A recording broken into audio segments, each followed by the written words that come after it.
Hello everyone, welcome to Patel coaching. अभी हम लोग क्लास 6 इंग्लिश में poem the raven and the fox के क्वेश्चन आंसर्स को देखेंगे।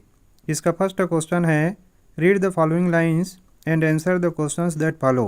नीचे दी हुई लाइनों को पढ़ना है और जो क्वेश्चंस यहाँ पे पूछे हुए हैं उनको आंसर करना है। इसका ये है, sir raven you are a handsome bird, such feathers if you would only sing, the birds of the woods call you king. इसका फर्स्ट क्वेश्चन है, such feathers refer to blank feathers. Option A है shiny and beautiful, B है black and dull, C है grey and long और D है short and unattractive. यहाँ पे देखिए, सच फीदर्स का मतलब है शाइनी एंड ब्यूटीफुल फीदर्स, माने बहुत ही खूबसूरत और चमकदार पंख। इसी को आंसर में लिखेंगे option A shiny and beautiful. इसका सेकंड क्वेश्चन है, why would the birds of woods call the raven king. जो जंगल के चिड़िया थे वे रावण को कब किंग कहकर बुलाते। यदि रावण बहुत ही खूबसूरत गाना गाता तब जंगल के चिड़िया उसको किंग कहकर बुलाते। इसी को इसके आंसर में लिखेंगे, the birds of the woods would call the raven king if he can sing beautifully. इसका थर्ड क्वेश्चन है, why does the fox address the raven as sir. लोमड़ी रावण को सर क्यों कहता है। लोमड़ी रावण को सर इसलिए कहता है ताकि उसकी चापलूसी कर सके और उसका विश्वास हासिल कर सके। जैसे हम लोग किसी को सर सर कहकर उसको खुश करना चाहते हैं। इसी को इसके आंसर में लिखेंगे, the fox addresses the raven as sir to flatter him and gain his trust. इसका भी देखिए, the raven who did not see the joke forgot that his voice was just a croak, he opened his beak in his foolish pride. इसका first question है, why did the raven open his beak. जो raven था उसने अपना चोंच क्यों खोला था।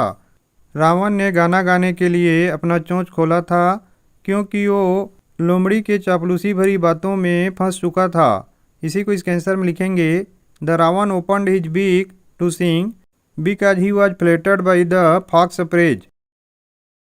इसका सेकंड है, complete the following with one word from the given lines. Fox clever raven, लोमड़ी का चतुर तो रावण का मूर्ख होगा, इसीलिए आंसर में लिखेंगे पुलिस। अब नेक्स्ट क्वेश्चन है, why does the raven forget that his voice is just a croak. Raven इस चीज़ को कैसे भूल चुका था कि उसकी आवाज़ जो है वो एक क्रोक है, माने कर्कश है।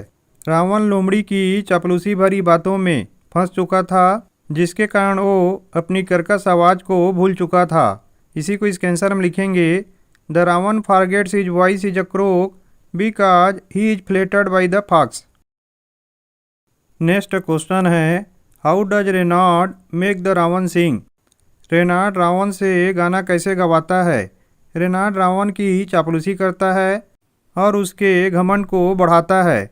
इस प्रकार से वो उससे गाना गवाता है। इसी को इसके आंसर में लिखेंगे, Reynard makes the raven sing by using flattery and appealing to his pride. Next question है, why does Reynard say that pride is not wise. लोमड़ी रेनार्ड ऐसा क्यों कहता है कि घमंड करना बुद्धिमानी नहीं है। वो ऐसा इसलिए कहता है कि अगर हमारे मन में घमंड आ जाए तो हम मूर्खतापूर्ण निर्णय लेते हैं, जिसके कारण जो भी चीज़ हमारे पास होता है हम उसको खो देते हैं। इसी को इसके आंसर में लिखेंगे, Reynard says that pride is not wise because it can lead to foolish decisions causing one to lose what they have. Next question है, give one reason why the teaching is quite a surprise. यहाँ हमको एक कारण बताना है कि जो teaching माने शिक्षा यहाँ पे हमको मिला है वो एक सरप्राइज है, माने अनोखा है। देखिए, ये जो शिक्षा यहाँ पे हमको मिला है वो एक सरप्राइज इसलिए है क्योंकि रावण ने कभी सोचा नहीं था कि वो चापलूसी के कारण फंस जाएगा। इसी को इसके आंसर में लिखेंगे, the teaching is quite a surprise because the raven did not expect to be tricked while being flattered. Next question है, imagine someone praises you too much, how would you react. कल्पना करिए कि कोई आपकी बहुत ज़्यादा तारीफ करता है, तब आप कैसे रिएक्ट करेंगे। मैं कभी किसी की तारीफ को गंभीरता से नहीं लेता हूँ। मैं हमेशा शांत मन से सोचता हूँ कि उसके तारीफ के पीछे के कारण क्या हैं। इसी को इसके आंसर में लिखेंगे I would never take seriously any praise, I always stay mindful of my reality. अब लास्ट में इस MCQ क्वेश्चन के आंसर को आपको कमेंट करके बताना है। What was the raven holding in his beak? Option A है अ शाइनी स्टोन, बी है अ मोर्सेल ऑफ फूड, सी है अ ट्विग और डी है अ पीस ऑफ पेपर। तो आशा करता हूँ वीडियो आप लोगों को बहुत पसंद आया होगा। Thank you for watching.